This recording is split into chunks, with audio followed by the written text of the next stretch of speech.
پاکستان کے مشہور عالم دین شیعہ محمد حسین نجفی معروف ڈکو صاحب وہ وفات پا گئے ہیں گزشتہ ہفتے، اور اللہ تبارک و تعالیٰ سے دعا ہے خداوند تعالیٰ ان کی مغفرت فرمائے، ان کو اجر عظیم دے،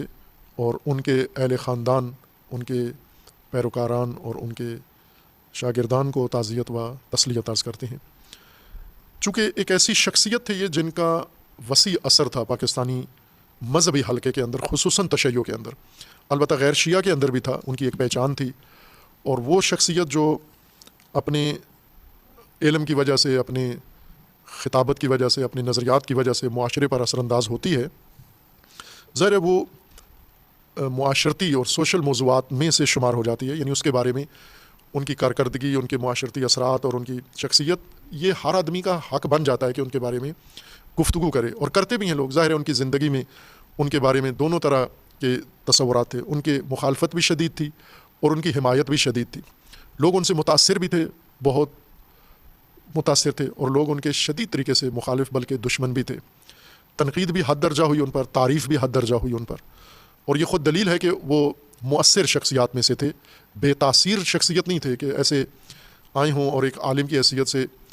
اپنا وقت گزار کے اور ٹائم پاس کر کے چلے گئے ہوں، بلکہ انہوں نے اپنے طولانی زندگی میں 91 سال کی عمر میں انہوں نے وفات پائی ہے، یعنی تقریباً ایک صدی، اور اتنی وفات اگر قمری لحاظ سے ہم دیکھیں تو پوری صدی ہے، اگر عیسوی لحاظ سے دیکھیں تو کچھ کم، صدی سے کچھ کم، اتنی طولانی عمر پائی انہوں نے، اور فعال و متحرک علماء میں سے تھے، بلکہ ایک لحاظ سے کہیں کہ اپنے معاصر علماء میں سے منفرد حیثیت رکھتے تھے۔ انہوں نے تعلیم حاصل کی، ابتدائی تعلیم پاکستان میں حاصل کی، پھر نجف میں گئے اور ایک مختصر وقت کے لیے نجف میں گئے، مجموعی طور پر شاید 5 یا 6 سال تعلیم حاصل کی نجف میں، اور پھر واپس آ گئے، اور واپس آ کر اسی زمانے میں انہوں نے تبلیغ کو اپنا بنایا میدان۔ تدریس کی طرف شاید پہلے مشغول ہوئے تھے، لیکن ان کے مزاج کے مطابق ماحول مدرسوں کا ان کو نہیں ملا، کچھ مدرسوں میں گئے، ان کے ساتھ جو سلوک تھا، رویہ ٹھیک نہیں تھا مدارس کا، تو اب معلوم نہیں، مجھے دقیق معلومات نہیں ہے کہ کیوں، آیا بدظن ہو کے، دل سرد ہو کے مدارس چھوڑ دیے، لیکن تبلیغ کو انہوں نے تسلسل کے ساتھ جاری رکھا، اور تحریر و تالیف کتابیں بھی لکھی ہیں جو مشہور ہیں، اور ان کو کہا جا سکتا ہے کہ بحیثیت عالم اپنے معاصر علماء میں سے پاکستانی علماء میں سے وہ واحد ایسے شخصیت ہیں کہ جنہوں نے جو دین پڑھا، جو سمجھا، اس کو بتایا بھی لوگوں کو، برخلاف دیگر علماء کے۔ باقی علماء کے 2 دین ہیں، ایک جو انہوں نے پڑھا،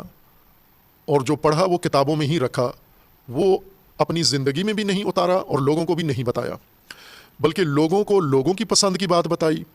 اور کتابوں میں کچھ اور پڑھا ہے۔ اکثریت اس طرح کے ہیں کہ جنہوں نے یہی نصاب جو محمد حسین نجفی صاحب نے پڑھا تھا، یہی دوسروں نے بھی پڑھا، اسی نجف میں انہی اساتید کے پاس پڑھا، لیکن واپس آ کر انہوں نے لوگوں کو دیکھا کہ لوگ کیا پسند کرتے ہیں، کیا پسند نہیں کرتے۔ محمد حسین نجفی صاحب نے یہ نہیں دیکھا کہ لوگ کیا پسند کرتے ہیں، کیا نہیں کرتے، بلکہ انہوں نے یہ دیکھا کہ وہ جو کتابوں کے اندر موجود ہے، جو ائمہ اہل البیت علیہم السلام کے مکتب سے اور ہمارے قدیم فقہا و علماء نے جو نصاب بنایا ہے، دین بنایا ہے، عقیدہ، انہوں نے عقائد کی کتاب پڑھی، وہ جو کچھ انہوں نے پڑھا عقائد میں، وہ سارے عقائد آ کے انہوں نے اپنی قوم کو بتائے۔ ظاہر قوم پہلے سے کتابی عقیدے کی عادت نہیں رکھتی تھی، سنے ہوئے نہیں تھے، قوم نے پہلے من گھڑت عقیدے سنے ہوئے تھے اور بنائے ہوئے تھے۔ خطیب آئے ہوئے تھے، لکھنؤ کے خطیب محمد حسین نجفی جب آئے پاکستان میں تو ان کے مد مقابل لکھنؤ کے خطباء تھے، اور بڑی شخصیات تھیں، معروف لوگ تھے۔ لکھنؤ کے خطباء نے اب آیا کتابیں پڑھی تھیں نہیں پڑھی تھیں، ان کے حالات زندگی میں دیکھا جا سکتا ہے، لیکن جو بات مسلم ہے کہ انہوں نے اگر پڑھی بھی تھی تو وہ عقائد نہیں پڑھے تھے جو محمد حسین ڈکو صاحب نے نجف میں پڑھے تھے، یعنی نجف کے تعلیمی نصاب میں جو عقائد پڑھائے جاتے تھے، لگتا ہے لکھنؤ میں وہ نہیں پڑھائے جاتے تھے، چونکہ لکھنؤ کے علماء و خطباء بالاتفاق وہ عقائد میں اور نظریہ رکھتے تھے۔ ان کتابی یعنی شیعہ کے جو مسلم علم کلام کی کلامی کتابوں کے اندر جو عقائد ہیں، ان کے یہ عقیدے نہیں تھے مختلف امور کے بارے میں۔ اب انہوں نے جو ان کی خصوصیت یہ تھی محمد حسین نجفی صاحب کی کہ جو انہوں نے کتابوں میں پڑھا وہی آ کے اپنی قوم کو بتایا، اور قوم کے مزاج پہ گران گزرا، پسند نہیں آیا، چونکہ لکھنؤ کے علماء جو بیان کرتے تھے وہ عوام پسند باتیں کرتے تھے، لیکن نجف کے یہ عالم آئے، انہوں نے خدا پسند باتیں لوگوں کو بتائیں، اہل البیت پسند باتیں لوگوں کو بتائیں، اور ظاہر سی بات ہے کہ جب لوگوں کے مزاج کے خلاف کوئی بات کریں، بے شک وہ حق ہو، لوگ حق و باطل نہیں دیکھتے، لوگ اپنی پسند و ناپسند دیکھتے ہیں۔ آپ ایک حق بات کریں جو انہیں پسند نہ ہو وہ بہت ناگوار گزرتی ہے، اور آپ ایک باطل بات کریں، غلط بات کریں جو انہیں پسند ہو وہ انہیں بہت پسند آتی ہے۔ مثلا آپ قرآن پڑھیں انہیں ناگوار گزرتا ہے، آپ گانا گائیں انہیں اچھا لگتا ہے، چونکہ گانا ان کی پسند ہے، قرآن ان کی پسند نہیں ہے۔ محمد سے لوگوں کو نہ ملے اور لوگ ہمارے مخالف نہ ہوں، ہمارے لیے کوئی مشکل پیش نہ آئے، نہ معاشی مشکل پیش آئے، چونکہ ایک بڑی مشکل یہ ہوتی ہے کہ اگر علماء نے مدرسہ بنانا ہے تو چندے عوام سے لینے ہیں، اگر مجلس پڑھنی ہے فیس عوام سے لینی ہے، اگر پیش نمازی کرنی ہے تنخواہ عوام سے لینی ہے، تو عوام کی پسند کے بغیر تو عالم کچھ بھی نہیں ہے، بھوک مرے گا وہ۔ لہٰذا یہ علماء سمجھدار تھے، عقل مند تھے، انہوں نے آ کر کتابوں سے جو پڑھا ہوا تھا کتابیں بند کر کے الماریوں میں رکھ دیں، لائبریریوں میں رکھ دیں، اور عوام کو پڑھا، عوام کے ذہنوں میں کیا لکھا ہوا ہے، عوام کے اندر کیا ہے، جو عوام نے پسند کیا انہوں نے وہ اختیار کیا۔ بائیں کہ یہ بھی نجف سے تھے، لیکن انہوں نے وہ چیزیں بیان نہیں کی، خاموشی اختیار کی۔ اگر غلط دین یا غلط عقیدہ ترویج نہیں کیا تو صحیح بھی نہیں کیا۔ نجف کے علماء نے جو محمد حسین نجفی صاحب کے معاصر تھے، انہوں نے نجفی صاحب کی طرح نہیں جرأت دکھائی، خاموشی اختیار کی، بلکہ جب نجفی صاحب نے یہ مطالب بیان کیے اور لوگوں نے نجفی علماء سے آ کے تائید مانگنا چاہیے یا حمایت کہ یہ ٹھیک کہتے ہیں یا نہیں کہتے، تو انہوں نے مصلحتی خاموشی اختیار کی، چونکہ اگر وہ کہہ دیں یہ ٹھیک کہتے ہیں تو یہ ڈکو گروپ مشہور ہو جائیں گے اور عوام ان کو بھی لان تان کریں گے، اور اگر یہ کہیں یہ غلط کہتے ہیں تو پھر اور مصیبت ان کی کھڑی ہو جائے گی۔ بہرکیف انہوں نے سکوت میں اپنی مصلحت سمجھی اور ساکت رہ کے اپنی شخصیتیں اور اپنی عزتیں بچائی ہیں۔ محمد حسین نجفی صاحب کی ایک اور خصوصیت یہ ہے کہ وہ مصلح تھے، اصلاح کے حامی تھے اور اصلاح کرنے والے تھے، یعنی یوں نہیں کہ جو چیز موجود ہے بس اس کو جاری رہنے دو اور اس کی تائید کرو اور اس پہ خاموشی اختیار کر لو، بلکہ جو چیز انہیں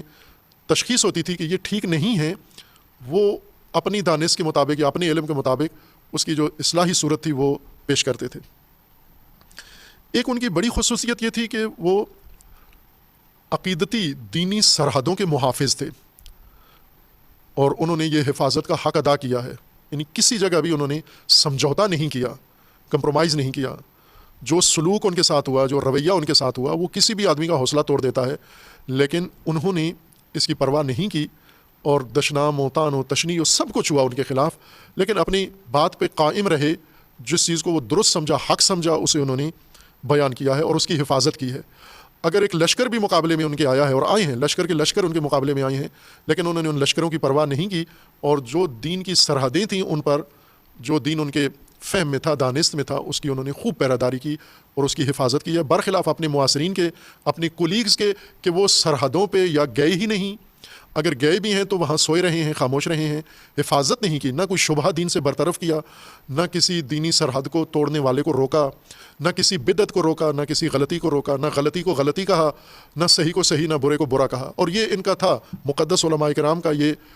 وتیرہ تھا کہ اچھے کو اچھا نہ کہو، برے کو برا نہ کہو۔ یہ بہترین اسلامی رویہ انہوں نے اختیار کیا ہوا تھا کہ بہترین آدمی کون ہے؟ جو اچھے کو اچھا نہ کہے، برے کو برا نہ کہے۔ نجفی صاحب نے ایسے نہیں کیا، اچھے کو اچھا کہا، برے کو برا کہا۔ اور ظاہر ہے کہ جو ان کے اندر جو چیز تھی وہ انہوں نے اس کے اوپر ظاہر کی، اور یلغار ان کے اوپر ہوئی، بے تحاشا یلغار ہوئی، اور استقامت دکھائی۔ یہ ان کی زندگی کا بہت نمایاں پہلو ہے، اور علماء کو ان سے سیکھنا چاہیے، استقامت کے ساتھ اپنی راہ پر، اپنے حق پر ڈٹے رہو، قائم رہو، ساری دنیا بھی تمہاری مخالف ہو جائے تو بھی اپنے حق پر قائم رہو۔ اور استقامت ان کی بے مثال استقامت تھی، کسی نقطے پر انہوں نے سمجھوتا نہیں کیا۔